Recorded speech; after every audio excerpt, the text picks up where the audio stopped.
Hello, and welcome to the Shipwreck Archive. Thank you. Would you happen to have The Ancon Makes a Swing to Destruction? Here we are. Enjoy!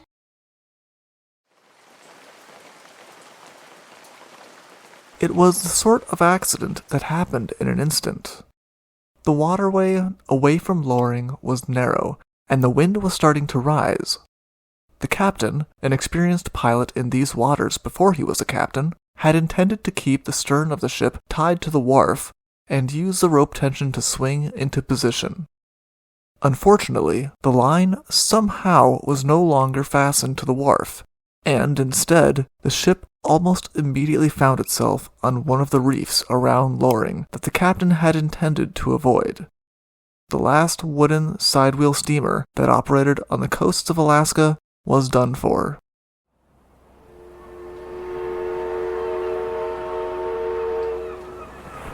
The Ancon was far from her humble beginnings and her original waters.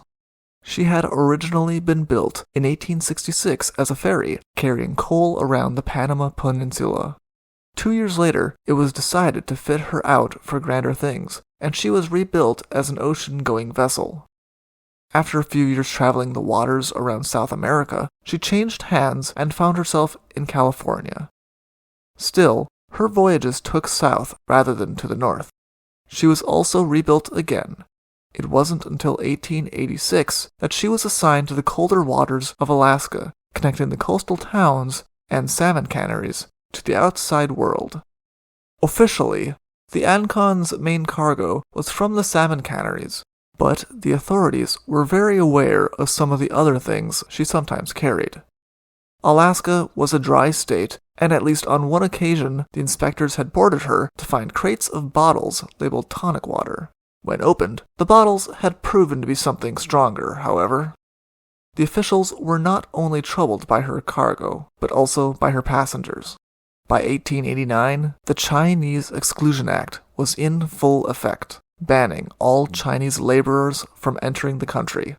The 1882 Act and its vague language made it almost impossible for anyone who was Chinese to enter the United States, but the Ancon tended to not bother with such formalities, and it generally had more than a few Chinese passengers.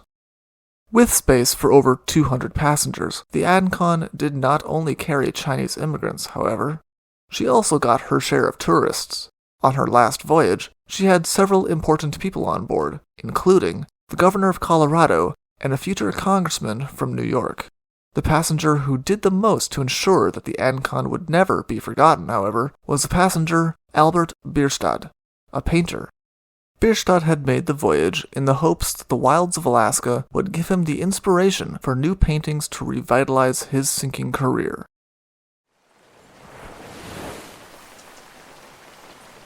The wreck on the reef occurred at 3 in the morning, when most of the passengers were asleep. Most of them did not even wake up when the ship wrecked. The ship had just loaded 14,000 crates of canned salmon from the Loring cannery, and it only had made it a few yards from the wharf before it came to a stop again. The ship had not been traveling at fast enough speeds to make much of a lurch. Captain David Wallace, judging that the ship was not in any immediate danger, allowed the passengers to sleep a while longer. The tide changes around the reef were dramatic, and as the water stopped supporting the ship, it started to list to one side. It was only then that Captain Wallace woke up the passengers and began to organize the evacuation of the ship. Though some cabins were now so tilted that some passengers were forced to leave their cabins through the portholes, the evacuation was praised for being orderly and without chaos. There was no immediate danger, and so after the female passengers were brought to shore, the men were able to follow them without too much of a rush. They were even able to bring along the luggage. The total evacuation took at most half an hour. The main damper on the events of the morning was the fact that it had begun to rain and there was very little shelter to be had in Loring. The passengers and the crew were all forced to cram into the little shelter offered by the cannery and the small huts of the people who lived in Loring. Still feeling some responsibility for the passengers, The crew of the Ancon took it upon themselves to make the now stranded passengers breakfast with supplies they had brought to shore. Meanwhile, the tide continued to go out, leaving the Ancon more and more alone on the rocks. The 1,540-ton ship was no longer able to support her weight without the water to help support her. She broke in half. Several people commented that the aging steamer's hull had been partially rotted already, which certainly did not help with her current situation. With this, it was clear to Captain Wallace she was no longer worth even considering to salvage. The steamer had already been old and out of date. It would not be worth anyone's time or money to try to fix her or rebuild her any more. After several careers, owners, and routes, the Ancon was finally to remain where she was.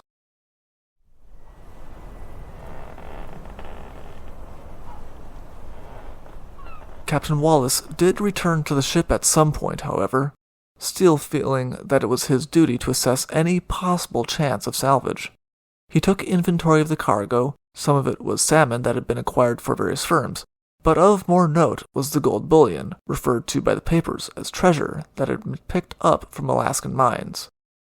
Captain Wallace supposed that most of it would be able to be removed from the wreck at low tide by salvagers.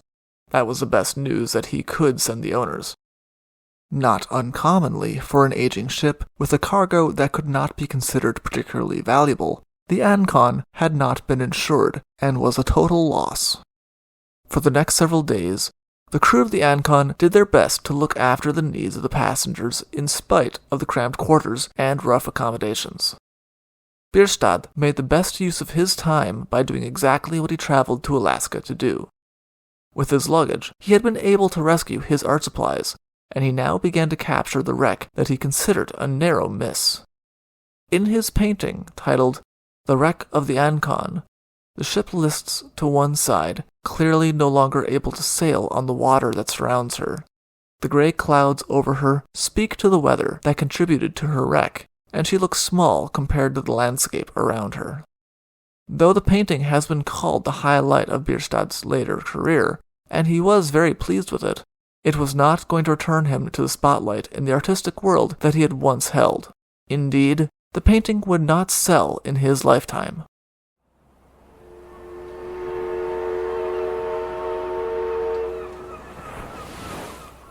When the steamer ship George W. Elder approached the wharf at Loring, they found many eager castaways ready to resume their voyage. All of the people from the Ancon, including with their luggage, were accommodated on the newer steamer which safely brought them to Port Townsend a few days later, none of the worse for their misadventure.